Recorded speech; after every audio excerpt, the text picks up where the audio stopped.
مشرق وسطی کی سیاست نے ایک نیا موڑ اختیار کر لیا ہے۔ یمن کی دلدل میں پھنسے سعودی عرب اور متحدہ عرب امارات، جو کبھی ایک ہی پیج پر تھے، آج نہ صرف وہ آمنے سامنے آ چکے ہیں بلکہ ان کی کشیدگی ایک خطرناک موڑ لے چکی ہے۔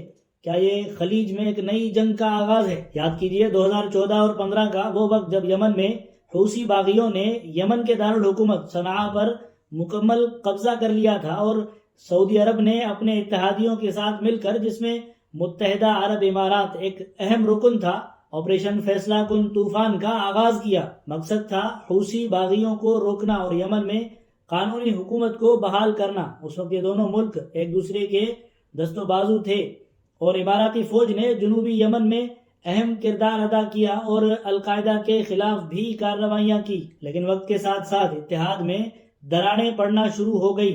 سعودی عرب کا مقصد یمن میں ایک متحد اور مضبوط حکومت قائم کرنا ہے جو اس کی سرحدوں کو محفوظ رکھے، جبکہ متحدہ عرب امارات کی نظریں جنوبی یمن اور وہاں کی بندرگاہوں پر ہیں۔ امارات سدرن ٹرانزیشنل کونسل STC نامی علیحدگی پسند گروپ کی حمایت کرتا ہے، جو کہ ایک آزاد جنوبی یمن چاہتا ہے، اور جنوبی یمن پر کنٹرول امارات کو عالمی تجارت اور بحری راستوں پر ایک بڑا اسٹریٹجک فائدہ دے گا۔ سعودی عرب کے لیے حوثی سب سے بڑا خطرہ ہے، جبکہ امارات کی ترجیح اخوان المسلمین سے وابستہ گروہوں کا اثر و رسوخ ختم کرنا ہے، اور یہ بنیادی فرق دونوں ملکوں کو الگ الگ سمتوں میں لے گیا۔ دسمبر 2025 کو صورتحال مزید بگڑ گئی۔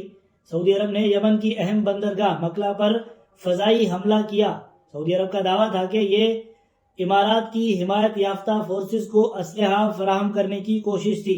یہ حملہ سعودی عرب کے لیے واضح پیغام تھا کہ وہ اماراتی عزائم کو اپنی سیکیورٹی کے لیے ایک بڑا خطرہ سمجھتے ہیں۔ اس حملے کے بعد اور سعودی دباؤ بڑھنے پر امارات نے دسمبر 2025 کے آخر میں یمن سے اپنی باقی ماندہ فوج کا انخلاء کا اعلان کر دیا۔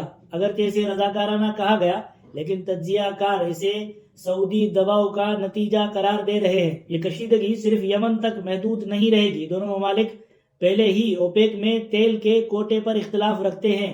یہ یمن تنازع ان اختلافات کو مزید ہوا دینے کا سبب بن سکتا ہے۔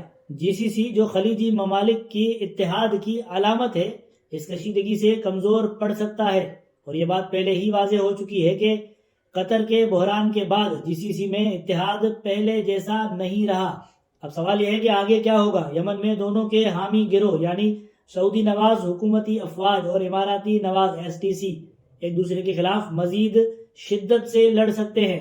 سعودی عرب اور امارات کی یہ کشیدگی حوثیوں کو اپنی پوزیشن مزید مستحکم کرنے کا موقع فراہم کر رہی ہے۔ پاکستان کے دونوں ممالک کے ساتھ گہرے تعلقات ہیں۔ اس صورتحال میں غیر جانبدار اور مصالحانہ کردار ادا کرنا پاکستان کے لیے نہایت مشکل ہوگا۔